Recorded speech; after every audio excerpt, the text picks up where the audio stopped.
कथा आहे तुळशीच्या विवाहाची।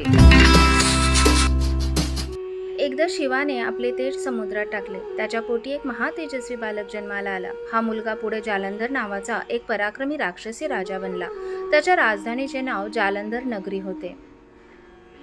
दैत्यराज कालनेमी यांची कन्या वृंदा हिचा विवाह जालंधर येथे झाला होता। जालंधर हा महाराक्षस होता। आपल्या पराक्रमासाठी त्यांनी माता लक्ष्मी प्राप्त करण्याच्या इच्छेने युद्ध केले, पण सागरातून जन्माला आल्याने माता लक्ष्मीने त्यांना आपला भाऊ म्हणून स्वीकारले। तेथून पराभूत झाल्यानंतर देवी पार्वतीला प्राप्त करण्याच्या इच्छेने तो कैलास पर्वतावर गेला।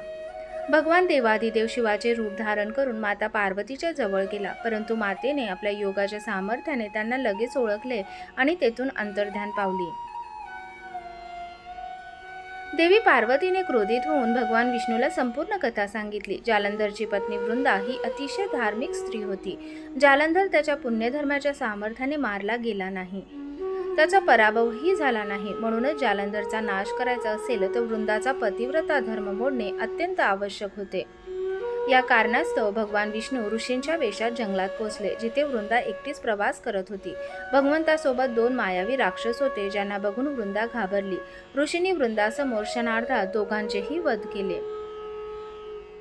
त्यांची शक्ती पाहून वृंदाने कैलास पर्वतावर महादेवाशी युद्ध करत असलेल्या आपल्या पतीबद्दल विचारले। ऋषींनी आपल्या भ्रमाच्या सापळ्यातून 2 वानर प्रकट केले। एका माकडाच्या हातात जालंधरचे डोके आणि दुसऱ्याच्या हातात धड होते। पतीची ही अवस्था पाहून वृंदा बेशुद्ध पडली। शुद्धीवर आल्यावर तिने आपल्या पतीला जिवंत करण्यासाठी ऋषी देवाकडे विनवणी केली। भगवंतांनी पुन्हा आपल्या भ्रांतीने जालंधरचे मस्तक शरीराला जोडले, पण तो स्वतःही त्याच शरीरात प्रवेश केला। वृंदाच्या या फसवणुकीचा किंचितही जाणीव झाली नाही। वृंदा परमेश्वरासोबत पत्नीप्रमाणे वागू लागली, त्यामुळे तिचे पावित्र्य नष्ट झाले। हे घडताच वृंदाच्या पतीचा जालंधर युद्धात पराभव झाला। जेव्हा वृंदाला ही सर्व लीला कळली, तेव्हा तिला राग आला आणि तिने भगवान विष्णूला हृदयहीन शिला असल्याचा शाप दिला। विष्णूने आपल्या भक्ताचा शाप स्वीकारला आणि शाळीग्राम दगडात बदलला।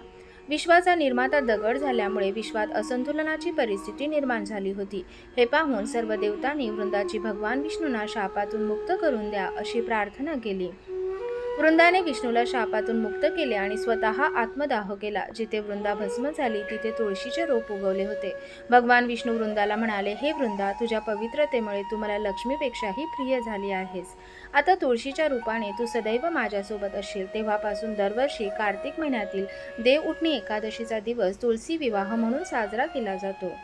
जो तुळशीचा विवाह माझ्या शाळीग्राम रूपाशी करेल त्याला परलोकात विपुल यश मिळेल, अपार कीर्ती मिळेल असा आशीर्वाद दिला। जालंधर याच राक्षसाची ही भूमी जालंधर नावाने प्रसिद्ध आहे। सती वृंदाचे मंदिर मोहल्ला कोट किशनचंद येथे आहे। असे म्हणतात की या ठिकाणी एक प्राचीन गुहा होती, जी थेट हरिद्वारला जात असे। मंदिरात सती वृंदा देवीची 40 दिवस मनापासून पूजा केल्याने सर्व मनोकामना पूर्ण होतात। ज्या घरात तुळशी असते त्या घरात यमाचे दूतही अकाली जाऊ शकत नाहीत। मृत्यूसमयी तुळशी आणि गंगाजल तोंडात ठेवून ज्याचा जीव निघून जातो तो पापांपासून मुक्त होऊन वैकुंठ धामला प्राप्त होतो। जो व्यक्ती आपल्या पितरांसाठी तुळशी आणि आवळ्याच्या छायेत श्राद्ध करतो त्याच्या पितरांना मोक्ष प्राप्त होतो।